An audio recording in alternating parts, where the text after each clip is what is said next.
All right, time to tell the truth.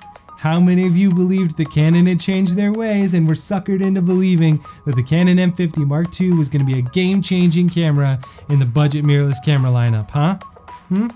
Tell the truth, raise your hand. I'm watching. No judgment, it's fine, just raise your hand. It's fine, it's fine. No, it's... oh. That's right.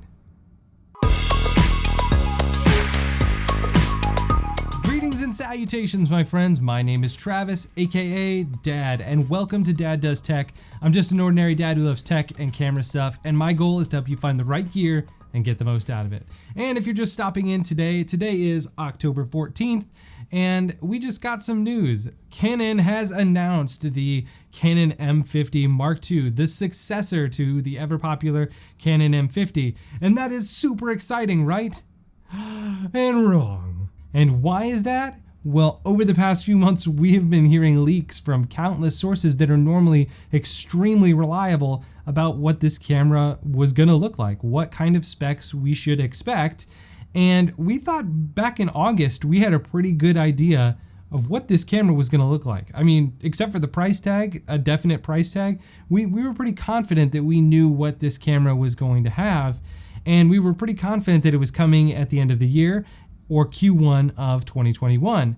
Well, we were right, it was coming here in the fourth quarter of this year, and I thought that it would come before the holiday season, so I guess I got that right, but just about everything else, we were all wrong. I mean, way wrong. And I'm not somebody who cares about being wrong. If I'm gonna be wrong, I'd rather be wrong and have something totally blow me away and be way better than expected.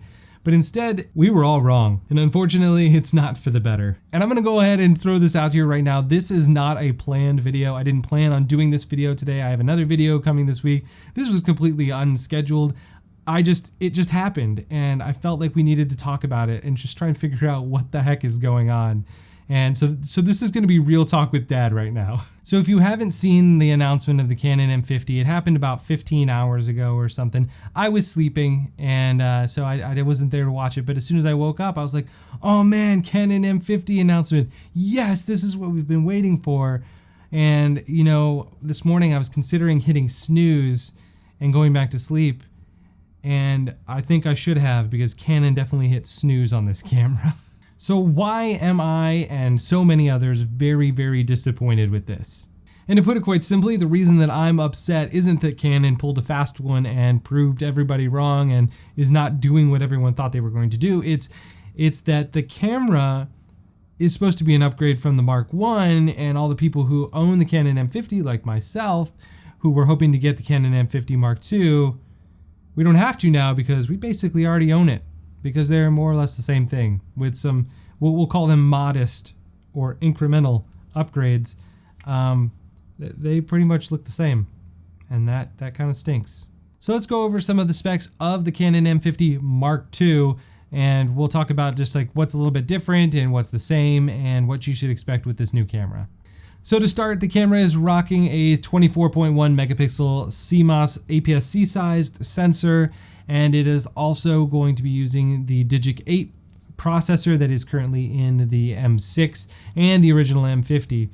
And the sensor, I'm not entirely sure if it's the same sensor as the original M50, but they were both 24.1 megapixels, so we're probably going to be seeing similar performance as far as the sensors go. The body of the camera looks very similar to the original Canon M50, so unfortunately we're not going to be seeing any real fancy redesign or an improved grip. It more or less looks the same. Once we get our hands on it, we'll know for sure if it feels any different, but right now I can say that it looks more or less the same.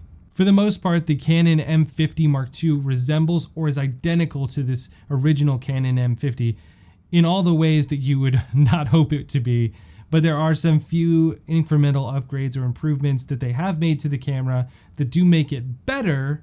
We would expect it to be, at least. We have to get our hands on it first, but we would expect it to be better. But the things that they've improved, honestly, in my opinion, they were things that I expected to be no-brainers. They were the gimmies, you know, the freebies, the things that regardless of what the camera was going to look like and the overall specs, these were the things that were naturally going to be improved and included, and they were barely worth talking about because we just expected them to be there. But let's quickly go over some of the key features and changes on the Canon M50 Mark II, and I'm going to start with one of the ones that I think is the most important, and that is the autofocus system.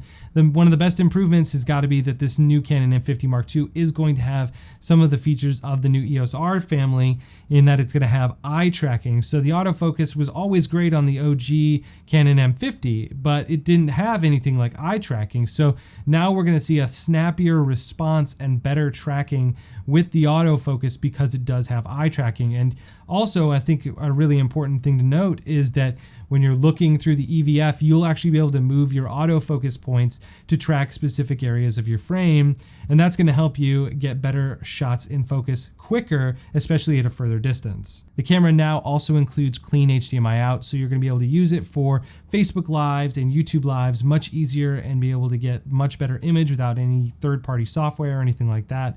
Less limitations on that. There's also an ability to use it for a webcam using the new EOS utility and the USB cable. It's supposed to be just kind of a plug and play, make it super easy if you want to get a nice clean image for your webcams, if you're doing Zoom calls or things like that for work or for whatever. Another added feature to the Canon M50 Mark II is the ability to shoot in vertical mode, which is going to open up a whole new spectrum for people who are creating content for things like TikTok or just mobile users on Facebook or Instagram. Those people now have a whole new spectrum of abilities now that they can record that natively on the Canon M50 Mark II.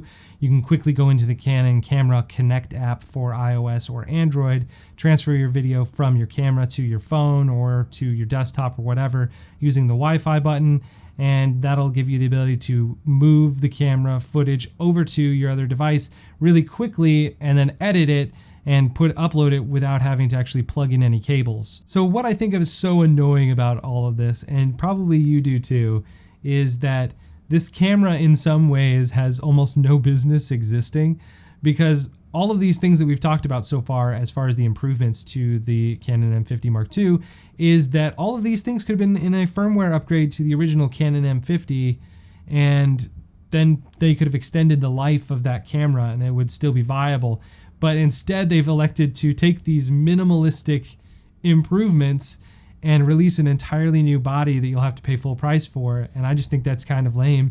It's just so Canon. Because I can't imagine that Canon truly believes that all people who are waiting for the Canon M50 Mark II, the people who bought the first one and were wanting to upgrade, all of them were just secretly only waiting for, eye tracking and autofocus and shooting vertically. Like, what? And I'm not trying to knock those features, because those features are going to be super valuable to that niche group creating that type of content. But in my opinion, those were the no-brainers. Those were the things that should have already been in the camera. We were, as filmmakers and photographers, looking for spec upgrades to this camera. Otherwise, this camera had no business existing, in my opinion. But for us who are photographers or filmmakers or people getting started in video, wanting to improve their craft, you were likely hoping to see more improvements to some of these specs, or any of them, really. I mean, for photography, a 32 megapixel sensor with better dynamic range, a better processor, all would have been awesome. And on the filmmaking side, we'd love to see some improvements to resolution and frame rates. Let's be honest, the original Canon M50 had horrible 4K. The additional crop factor made it almost impossible to get a wide shot unless you were a mile away. On top of that, you could only shoot it in 24 frames, and with contrast-based autofocus, so it was hunting like crazy all the time. So give us 4K 30. Don't even have to give us 4K 60. Give us 4K 30 with dual pixel autofocus. Take away the crop factor. Give us something. I mean, I don't know if this new one has an additional crop factor. I'm going to assume that it does, because they've changed almost nothing else, but maybe they've gotten rid of that. And since I don't have that information yet, once I get it, I'll pin it down in a comment down below or put it in the description. So if you're watching this later, check that out for that answer. Now, there's going to be some people out there who are going to try and defend Canon on this, and I'm not one of them, that's for sure. I'm a Canon shooter, and this is still really disappointing. But I mean, if we really think about it, what was Canon's mentality here? I mean, clearly they were going for the social media and, the YouTube creator. They were trying to gear the camera specifically to them and just make improvements, to make it just enough improved to make people want to get it, because the Canon M50 was their best-selling and most popular camera given its price range. It was the easiest way to get into the mirrorless camera world if you wanted to be a Canon shooter, at an affordable price with access to interchangeable lenses. You know, you had the adapter so you could go from M mount to EF mount or use third-party lenses. There was so many options to make it super affordable for people, which is why they sold boatloads of them. And truthfully, they're probably going to do it again. Even though I think that this was just a dud of a camera release, the reality is that the Canon M50 still did have life in it, and any improvement is still an improvement as long as it's priced right. And we'll have to see what the drop in price between the M50 and the M50 Mark II is going to be, but they've priced the Canon M50 Mark II still really aggressively for that budget creator, somebody who's just getting started. And it sounds like the price is going to be $599 for the body and $699 with a kit lens. So we'll see what that does to the M50 original one, and if that means that it's going to be even cheaper. And if it is, it might still be worth picking up, truthfully, because the upgrades, unless you're a TikTok shooter or something, or making content specifically for Instagram, or you really want that improved eye tracking with your autofocus, there's not a lot of reasons to buy the new one over the old one. But if you are creating content for TikTok, or if you do want that eye tracking, $599 is still an aggressive price for a interchangeable lens camera. That's just the truth. Now, I'm sure the question on everybody's mind before they clicked on this video was, is this camera worth buying? And I think that has changed a little bit to some degree, but I would say it's still a conditional yes. And it is situation specific. Namely, if this is your first camera and you're looking to get into the Canon ecosystem with interchangeable lenses, then this could definitely still be a good option for you. However, if you're somebody who is a mirrorless user already, you should be looking at something else that's more of an upgrade. And if you're trying to stay in that Canon ecosystem to keep your Canon glass and everything like that, there are two options I see for you. The first option is the Canon M6 Mark II, which is a great camera, and it's the big brother to the M50. And if you're used to using the M50, the M6 will feel very similar, but you're gonna get that 4K without that additional crop, and you're gonna have that dual pixel autofocus, and you're likely just gonna see some of those features that you were wishing you had on the M50, but get better performance overall in the M6. So that would be my first option for you. The next upgrade option would be the Canon EOS R, the original one. And right now, there's a lot of people trying to get into the R5 and the R6, so they're dumping their EOS R at pretty reasonable prices. If you head over to eBay, you could probably find some pretty aggressive pricing there, but there is a little bit more risk involved. If you want to mitigate that risk a bit, you could look at the Amazon prices, especially Amazon renewed prices, and look for something in the refurbished market. Those are typically pretty good values and have some warranty options with it. If you go to the Canon Refurbished website, that's probably the best way to get a good camera at a reasonable price and have a warranty to cover you, because Canon has inspected these cameras. You're essentially getting a close to new camera, and it comes with a 1-year warranty, just like their original cameras that are new. So if you go to the refurbished side, that's a really good option because you're feeling like you're getting a new camera. It's been inspected by Canon and you have Canon's warranty. So that's a pretty great option, and their prices are usually pretty good. However, they're usually out of stock on a lot of the cameras. However, recently I noticed the M50 was in stock. So if you're trying to get into the old M50 for really cheap, that was an option, and you could check that out. Or you could check out and see if there's any M6 or EOS Rs available. So you may have to babysit this website in order to find one in stock, but it's a good way to get the camera you want and save some money in the process. And that's just gonna about do it for this video. These are obviously my thoughts on the matter. Everyone's gonna have their own thoughts and opinions on everything, so take it for what it's worth. But if you liked this video, found it helpful or mildly entertaining, go ahead and smash that like button and click subscribe for more video content just like this. And I'll see you guys in the next video. Later.